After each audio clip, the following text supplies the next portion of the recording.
Hello students. तो बताइए कैसे हैं आप लोग। अच्छे ही होंगे क्योंकि आज मैं बहुत ही अच्छा टॉपिक पढ़ाने जा रहा हूँ आप लोगों को। इतना अच्छा टॉपिक कि एग्जाम में फंसने के बहुत ज्यादा चांस रहते हैं। तो खुश हो जाइए, दिल से सुनिए, बहुत ही मजा आने वाला है। तो हमें क्या पढ़ना है? हमें पढ़ना है एकाधिकार के आपको। एकाधिकार के बारे में प्रोफेसर मैकडॉनल्ड ने क्या कहा है? उन्होंने अपने अपने विचार प्रस्तुत की। उनके विचार के अनुसार एकाधिकार वह स्थिति है जहां एक अकेली फर्म, फर्म का मतलब समझिएगा, फर्म का मतलब विक्रेता हो सकता है, फर्म का मतलब उत्पादक हो सकता है, ठीक है ना। और फर्म का मतलब फर्म, ठीक है ना। फर्म, उत्पादक, विक्रेता सब एक ही चीज है। इसमें कोई भी बेचने वाला, उत्पादन करने वाला, पूरी कंपनी, वो सब एक ही मैटर है, एक ही चीज है।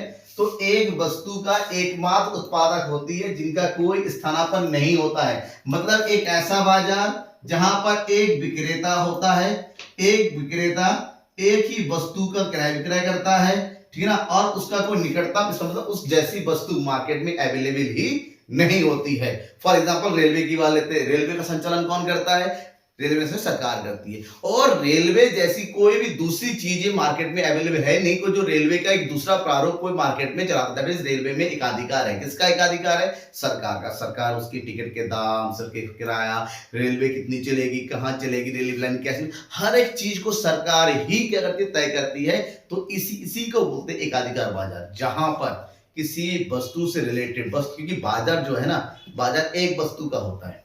तो उस संपूर्ण बाजार में उस वस्तु से रिलेटेड कोई भी निर्णय होना है, कोई भी डिसीजन लेना है, उस वस्तु का कीमत कितना होगा, कितनी मात्रा में बेची जाएगी, किसको बेची जाएगी, कैसे बेची जाएगी, ये सारा डिसीजन लेने का अधिकार उसी को होता है। दूसरी बात यह है, अगर उस बाजार में कोई दूसरा आदमी चाहता है कि मैं आऊं, मैं अपना बिजनेस सेटअप करूं, इट्स नॉट पॉसिबल। वो लगने ही नहीं देगा, क्योंकि इस बाजार का रूल है एक वस्तु एक विक्रेता। कोई दूसरा इस बाजार में प्रवेश करे ही नहीं सकता। इसीलिए इसको एकाधिकार बाजार के नाम से जाना जाता है। ठीक है, अब एकाधिकार बाजार समझ लिया तो सबसे इंपॉर्टेंट चीज है इसकी विशेषताओं को भी समझ ले कि इस बाजार की, क्योंकि एग्जाम में जो आता है ना, एकाधिकार बाजार से आप क्या समझते हैं, इसकी प्रमुख विशेषता क्या होती है। देखिए साइड में मैंने जो लिख रखा है, ये छह की छह इसकी प्रमुख विशेषताएं हैं। इसको पढ़ लीजिए, समझ में आ जाएगा क्या है। सबसे पहले एक विक्रेता, जैसे कि मैंने बताया, इस बाजार में वस्तु का केवल एक ही विक्रेता होता है, एक ही उत्पादक, एक ही फर्म होती है। इसके अलावा कोई भी निकटतम, कोई भी दूसरा इसका, क्योंकि प्रतियोगिता, एकाधिकार में प्रतियोगिता होती ही नहीं। हटाओ प्रतियोगिता की बात छोड़ो, उसकी जैसा लेना देना कोई है ना, दोस्त ना दुश्मन, कुछ नहीं होता, वो अकेला। ठीक है ना। नेक्स्ट है निकटतम स्थानापन्नों का अभाव। स्थानापन्न का मतलब होता है मिलती जुलती वस्तुएं। एकाधिकार उसी स्थिति को कहा जाता है जहां पर उससे रिलेटेड मिलती जुलती, यानी कि आप कहेंगे चलो सामान तो नहीं है, हो सकता है उसकी पैकेजिंग अलग हो सकता है उसकी सम कुछ अलग हो। जैसे बॉर्नविटा है, समझ लेना, बॉर्नविटा आप कहेंगे बॉर्नविटा की जैसा कौन सा चीज है? बॉर्नविटा जैसा कॉम्प्लेन है, ठीक है ना। बॉर्नविटा जैसा प्रोटीन एक्स है।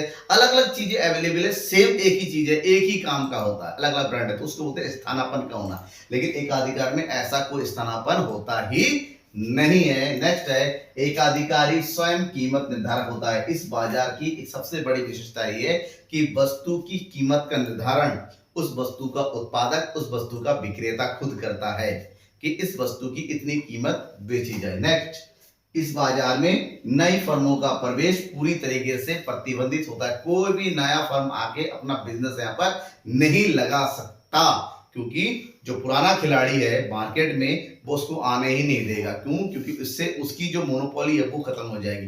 कोई भी नहीं चाहता उसकी मोनोपोली खत्म हो जाए। जैसे मैं एग्जांपल दूं, जैसे एक टाइम था जब मोबाइल का लोग नया नया शुरू किया था यूज करने में, उस समय मोबाइल बाजार का किंग कौन था? आपके दिमाग में अगर याद है, मोबाइल बाजार का किंग था नोकिया।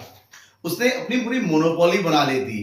अगर आप 10 मोबाइल देखेंगे, 10 में से 7 मोबाइल नोकिया के हुआ करते थे, ठीक है ना। पूरी बाजार कैप्चर कर रखा था। लेकिन वो अलग बात है, समय बदला। लेकिन जब लोग समय के अनुसार अपने आप को नहीं बदलते हैं, ठीक है ना, समय के साथ साथ अपने आप को बदलना नहीं है, अपने आप को इंप्रूव करना होता है। जिंदगी में सफल होने का सबसे बड़ा सत्य ही है कि आपको समय के साथ साथ अपने आप को बदलना पड़ेगा। लेकिन आप ये नहीं कर सकते कि दूसरों के अनुसार नहीं, समय के अनुसार अपने आप को इंप्रूव करना होगा, तभी आप कामयाब कर सकते हैं। अगर आपने समय के अनुसार अपने आप को इंप्रूव नहीं किया तो आप भी नोकिया की तरह मार्केट से बिल्कुल गायब हो जाएंगे, पता भी नहीं चलेगा आप कहां पर है। क्यों?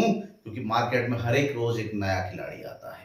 तो बात कर रहे हैं यहां पर कि एकाधिकार में कोई भी नया खिलाड़ी नहीं आ सकता। क्लियर?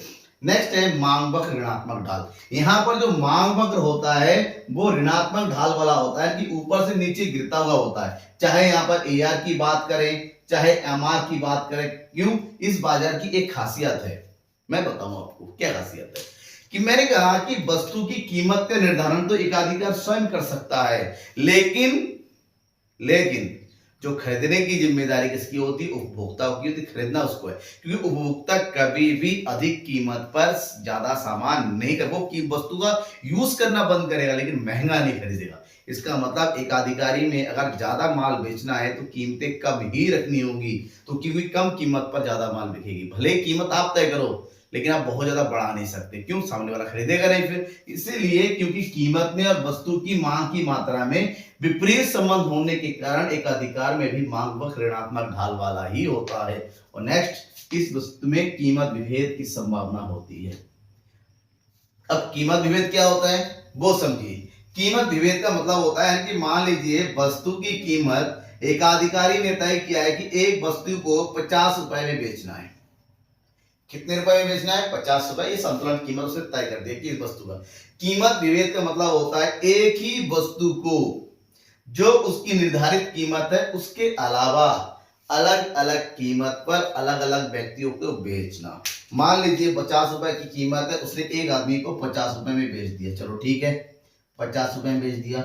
उसी वस्तु को एक को बोझड़ा, उसका जानने पहचान वाला है, संबंधी है, जो भी, उसने डिस्काउंट कर दिया, उसने उसको 45 में बेच दिया। वहीं पर एक अनजान आदमी है, पता नहीं उसने पैसा ज्यादा ले लिया, 55 रुपए से बेच। देखिए वस्तु वही, लेकिन कीमत जो था उसने क्या किया? अलग अलग लोगों को अलग अलग कीमत में बेच दिया। तो एक ही वस्तु को विभिन्न कीमतों पर विभिन्न आदमी को बेचना, उसे हम कीमत विभेद की स्थिति कहते हैं। ठीक है, अब बात ये आती है, क्वेश्चन आपके दिमाग में होना चाहिए भाई, ये जो एकाधिकार की स्थिति आखिर उत्पन्न कब होती है? किस स्थिति में एकाधिकार हमारे सामने आता है? चलिए हम उसके बारे में डिस्कस कर लेते हैं। तो बात ये आती है कि एकाधिकार की उत्पत्ति अगर होती कैसे? कई कारण है, कई सारे रीजन है। गवर्नमेंट का रीजन है, खुद होता कच्चा माल है। तो जो भी रीजन है एकाधिकार के उत्पन्न होने के, वो मैं आपको बता जा रहा हूं। दैट इज एकाधिकार के उत्पन्न होने के कारण। ठीक है, सबसे पहला है कच्चे माल का केंद्रीकरण। देखिए प्रोडक्शन आप करेंगे, प्रोडक्शन करने के लिए क्या चाहिए? कच्चा माल चाहिए। जैसे आपके यहाँ चीनी की फैक्ट्री है तो ऐसी बात है आपको गन्ना चाहिए। ठीक है ना, आपको आयरन एंड स्टील की फैक्ट्री है तो जाहिर सी बात है आपको जो है रॉ आयरन चाहिए। ठीक है ना, इस्पात चाहिए ना, तभी तो होगा इस्पात फैक्ट्री लगाने के लिए। इसका मतलब होता है जैसे कि आपकी कपड़े की फैक्ट्री है तो आपको कपास चाहिए, कॉटन चाहिए, अलग अलग मटेरियल चाहिए। तो जहां पर जिसके पास अपने प्रोडक्ट के लिए रॉ मटेरियल अवेलेबल है, अब मान लीजिए कॉटन है, कॉटन के पूरे कॉटन के ऊपर कोई एक ही बंदे का अधिकार है, वो चाहता है कि कॉटन किसी को नहीं बेचेगा, तो अपना खुद का मोनोपोली उसके ऊपर रख सकता है। तो कच्चे माल के जो है अवेलेबिलिटी के अकॉर्डिंग भी एकाधिकार बन सकता है। नंबर 2, कानूनी अधिकार। कभी कभी कानून अधिकार देती है कि इस बंदे, जैसे अभी आपको मतलब जैसे रेलवे बताता है, रेलवे के ऊपर सरकार का एकाधिकार है। कुछ दिन पहले कोरोना की दवाई बनी थी, कोरोना की दवाई बनी थी। कोरोना की दवाई दो इंडिया में, बल्कि नहीं इंडिया की बात करो, 2 तरह की वैक्सीन आई थी केवल। ठीक है ना, तो 2 तरह की दवाई आई थी। ठीक है, तो 2 लोगों ने जो बनाया था, नाम अभी मुझे ध्यान नहीं है कौन सी जो है कोरोना की जो दवाई आई थी। ठीक है, अब तीसरा है गला घोट प्रतियोगिता। गला घोट प्रतियोगिता, देखिए क्या होता ना, मार्केट है और उत्पादक हर कोई चाहता है कि उत्पादक जो है मार्केट के एक पार्टिकुलर हिस्से पे अपना कब्जा जमाने के लिए वो क्या करता है ना, कीमत को, अब लोगों के बीच में इतनी ज्यादा कंपटीशन होने लगती है, इतनी ज्यादा, तो उत्पादक कभी कभी तंग आ जाता है कि छोटो यार सबका लॉस हो रहा है, इससे अच्छा क्या करते हैं ग्रुप बनाते हैं, मीटिंग कर लेंगे, मीटिंग करते हैं कि भाई ऐसा सही नहीं है, हम सबको घाटा हो रहा है, एक काम करते हैं, जब सब लोग इस मार्केट कंपटीशन में क्यों ना एक कीमत तय कर लीजिए, हम लोग ग्रुप बना के काम करते हैं। तो गला घोट प्रतियोगिता से बचने के लिए वो लोग क्या करते हैं, एक समूह बना लेते हैं और समूह मिलके वस्तु की कीमत, जो समूह ने डिसाइड कर लिया, सबको उसी कीमत का उठाना पड़ता है। तो वो होता है गला घाट प्रतियोगिता से बचने के लिए जब ग्रुप बना लिया जाता है तब भी मोनोपोली आ जाती है। और लास्ट है, ये तो जानती है, पेटेंट। आपने कोई सामान बनाया बिल्कुल नया, किसी के पास वो सामान नहीं है, आप चाहते हैं वो किसी कोई और दूसरा भी ना ले तो उसको पेटेंट करवा लेंगे। ठीक है, जैसे आपने एक किताब लिखी, किताब लिखने के बाद किताब को अपने नाम से कॉपीराइट ले लिया, पेटेंट करवा लिया और उस पेटेंट पूरी किताब को पब्लिश करने की जिम्मेदारी आपकी है, तो ये पेटेंट से भी एक अधिकार हो जाता है, अलग अलग है। ठीक है ना, समझ में आ गया आपको, ये कॉन्सेप्ट क्लियर होगा। एक अधिकार जरूर पढ़िएगा, समझिएगा।